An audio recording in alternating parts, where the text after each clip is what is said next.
Bom dia. Deus te abençoe. Que hoje o céu se abra sobre sua vida e derrame bênção sem medida. Que cada passo seu seja guiado pela mão de Deus. Que você sinta paz, mesmo em meio às batalhas. Que a esperança floresça em seu coração como o sol que nasce a cada manhã. Deus conhece seus sonhos, suas lutas e suas orações. Nada está oculto aos olhos do Pai. E Ele já está trabalhando por você. Que a alegria dele te fortaleça.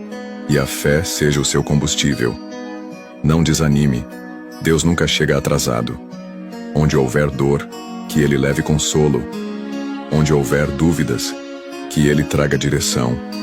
Onde houver medo, que Ele te cubra com sua coragem. Que sua casa seja cheia de luz, amor e proteção. Que o impossível se torne testemunho na sua vida. Tenha um dia abençoado na presença do Deus que nunca falha. Que assim seja. Amém.